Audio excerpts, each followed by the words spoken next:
Hello guys, നബീസിയാണ്. മാമ്പഴക്കാലം മാമ്പഴക്കാലം എന്നാണ് jam ഉണ്ടാക്കിയത്. അപ്പോൾ മാങ്ങാപ്പഴം നന്നായിട്ട് പഴുത്തുണ്ടായിരുന്നു. ഇത് കണ്ടില്ലേ, ഈ കപ്പിന് ഒരു 3 കപ്പ് മാങ്ങാപ്പഴത്തിന്റെ ജ്യൂസാണ് ഞാൻ മിക്സിയിൽ അടിച്ചെടുത്തത്.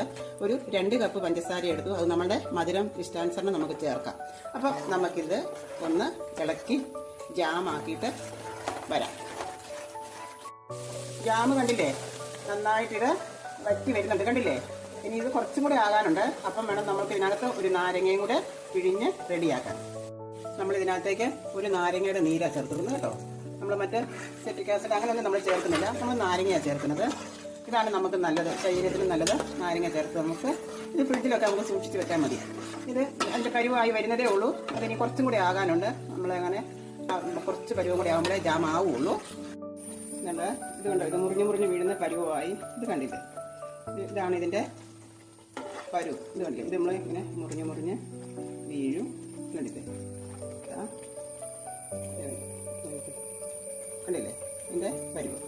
അപ്പം നമ്മുടെ ജാമ് റെഡി ആയിട്ടുണ്ട്. കണ്ടില്ലേ, ജാമ് കണ്ടായിരുന്നു നമ്മളിതാ നല്ല ജാമായിട്ടുണ്ട്. ഇതാ ജാമ് റെഡി ആയിട്ടുണ്ട്.